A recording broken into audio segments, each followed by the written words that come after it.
दो पहलू होते हैं, ठीक वैसे ही हम जो भी काम करें उसके दो ही परिणाम हो सकते हैं, या तो हमें सफलता मिलेगी या असफलता, या तो हम जीत जाएंगे या फिर हार जाएंगे। हम लोग जीत को तो बड़ी खुशी खुशी एक्सेप्ट कर लेते हैं, वहीं हार से हम इतना डरते क्यों हैं? और कहीं ना कहीं अपनी हार के लिए हम दूसरों को जिम्मेवार ठहरा देते हैं। हम खुद फ्री हो जाते हैं, भाई हम अगर अनसक्सेसफुल हुए हैं तो किसी दूसरे की गलती है, हमारी कोई गलती नहीं है। आप जानते हैं हमारी जीत और हमारी हार दोनों के जिम्मेवार हम खुद हैं। हम कब हारते हैं आप जानते हो? जब हम अपने मन में डाउट लेकर आते हैं, जब हम मन में ये सोचने लग जाएं कहीं मैं हार तो नहीं जाऊंगा, कहीं मैं हार तो नहीं जाऊंगी, मैं सफल होंगी भी क्या नहीं, ऐसा होगा या वैसा होगा। ये जो आशंकाएं होती है ना, ये कहीं ना कहीं हमारी हार की तरफ इशारा करती है। जब हमें खुद पर विश्वास नहीं होता ना, खुद की ताकत पर भरोसा नहीं होता, तब हम हारते हैं। जब हम अपने मन से हारते हैं ना, हम तभी हारते हैं। दुनिया की कोई भी ताकत हमें नहीं हरा सकती। हमारा मन हारा तभी हम हारते हैं।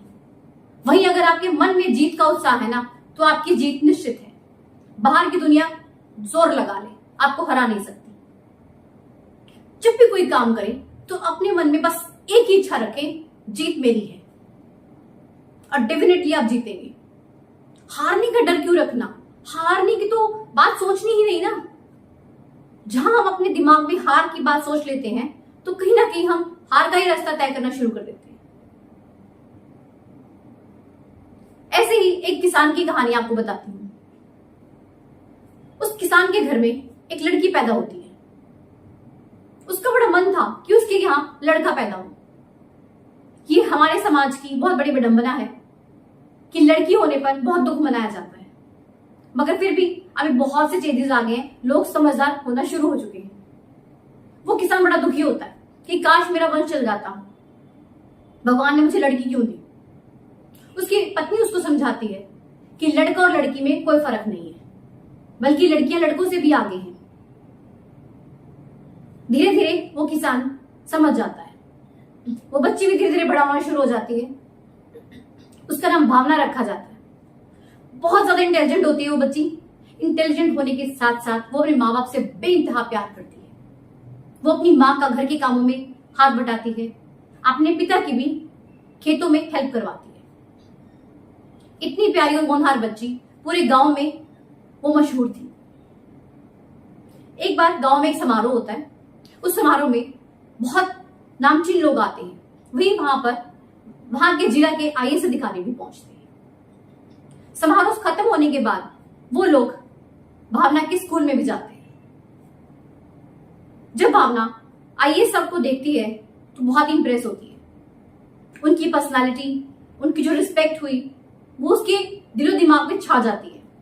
वो कहीं ना कहीं खुद को उस रूप में देखना शुरू कर देती है। वो बिठा लेती है कि मुझे भी एक दिन ऐसे ही ओहदे पर जाना है। इतनी ही इज्जत, इतना ही मान सम्मान मुझे बस जिंदगी में चाहिए, और कुछ नहीं। उस दिन से भावना और ज्यादा मन लगा के पढ़ाई करना शुरू कर देती है। हर बार वो फर्स्ट ही आती है। अपनी स्कूल की पढ़ाई पूरी करके वो कॉलेज में एडमिशन ले लेती है। अब उसके इम्तिहान की घड़ी आती है। एक बार वो अपने कॉलेज से घर की तरफ आ रही होती है और उसका एक्सीडेंट हो जाता है। डॉक्टर बोलते हैं कि उसका एक पैर काटना पड़ेगा। भावना पर और उसके परिवार पर दुखों का पहाड़ टूट पड़ता है। ऐसे लगता है जैसे सब कुछ खत्म हो गया, और वाकई ऐसा होता भी है। अब भावना बस अपने बिस्तर पर थी। उसको कॉलेज जाना बंद हो चुका था, उसकी पढ़ाई भी छूट गई थी। पूरा परिवार कहीं ना कहीं दुखों के सागर में डूब गया था। लोग भावना का पता लेने तो आते थे, वहीं कुछ ना कुछ ऐसी बात बोलकर जाते जो उन लोगों को दुख दे जाती, उन्हें कहीं ना कहीं चुभ जाती। कोई कहता अब इसका क्या होगा, भगवान ने दी भी तो एक लड़की, लड़का भी नहीं दिया।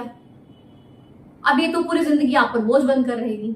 आपका बुढ़ापा भी मुश्किल से कटेगा। इससे तो कोई शादी नहीं करेगा, इसकी तो पढ़ाई भी पूरी नहीं हो सकी। पता नहीं ना जाने कौन कौन सी बातें। कोई एक भी इंसान ऐसा आया नहीं होगा जिसने उसको कुछ अच्छी बात बोली। इन सब की वजह से पूरा परिवार डिप्रेशन में जाना शुरू हो जाता है। यही हमारे समाज की विडंबना भी है। बहुत कम लोग होते हैं लाइफ में ना जो हमें मोटिवेट कर जाए। सिर्फ एक मोटिवेशन की तो जरूरत होती है, जिंदगी यूं बदल जाती है। ऐसी भावना की जिंदगी में भी एक रोशनी की किरण आती है। पास के ही गांव में एक बिजनेसमैन होते हैं जो कि आंखों से अंधे होते हैं। उन्हें शुरू से ही भावना की काबिलियत का पता था। वो उससे मिलना चाहते थे, वो उसको थोड़ा बहुत सांत्वना देना चाहते थे, कुछ समझाना चाहते थे। एक दिन वो उसके पास आते हैं, उससे बात करते हैं।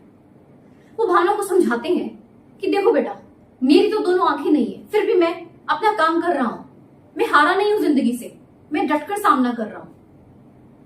मैंने अपने मन से कभी हार महसूस ही नहीं की है। हमेशा मैंने जीत का ही सपना देखा है, इसीलिए आज मैं इतना सफल भी हूं। और तुम्हारे पास सब कुछ है, बस एक पैर ही तो नहीं है। तुम मुझसे लाख गुना बेहतर हो और मुझसे भी बहुत अच्छा कर सकती हो। भावना थोड़ी मोटिवेट होती है। जब ये दोनों बात कर रहे होते हैं तो उस बिजनेसमैन को पता चलता है कि भावना आईएएस बनना चाहती है, और उन्हें यह भी पता चलता है कि वो जिले के आईएएस अधिकारी से बहुत ज्यादा प्रभावित हुई थी। वो अपने मन में डिसाइड करते हैं कि वो उन अधिकारी से मिलने जाएंगे। ऐसा ही होता है, वो उन्हें मिलने जाते हैं और उनसे परामर्श लेते हैं कि इस बारे में हम क्या करें कि इस बच्ची को हम थोड़ा सा मोटिवेट कर सकें। एक दिन वो दोनों भावना के घर पर आते हैं और काफी देर उससे बात करते हैं। जब भावना अपने सामने उन आईएएस अधिकारी को देखती है तो मानो उसे सब कुछ मिल गया। उसे दोबारा एक नई ऊर्जा मिल गई, नई स्फूर्ति मिल गई। वो अंदर अंदर बहुत खिल उठती है। उसे बिना कुछ कही एक एनर्जी से मिल जाती है, एक मोटिवेशन मिल जाता है कि हाँ, मुझे तो ऐसा बनना था, मैं तो भूल ही चुकी थी।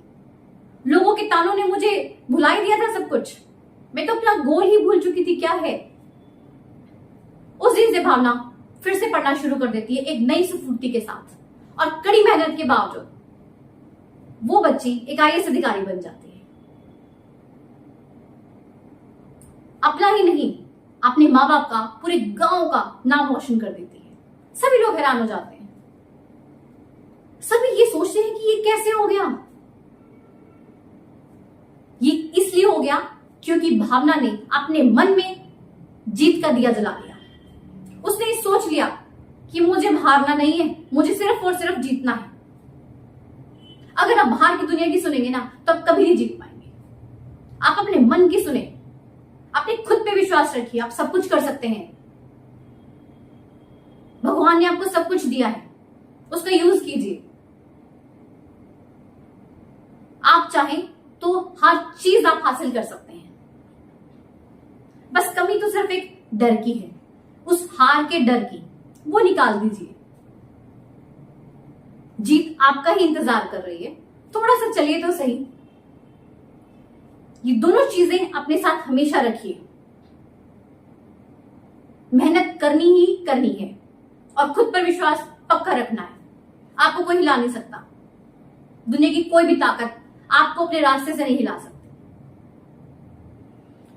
आई थिंक ये भी एक मोटिवेशन का काम करेगी आप लोगों के लिए। आज से आप लोग ये डिसाइड कीजिए अपने मन में कि बस जीतना है। चाहे आप एक स्टूडेंट हैं, चाहे आप एक हाउसवाइफ हैं, चाहे बिजनेसमैन हैं, आप चाहे कोई जॉब कर रहे हैं, किसी भी फील्ड में हैं, हमेशा जीत का ही सपना देखिए। हारने का सोचना ही नहीं है। जीत आप ही की होगी। चैनल को सब्सक्राइब जरूर कर लीजिएगा। मिलते हैं नेक्स्ट वीडियो में। Thank you so much.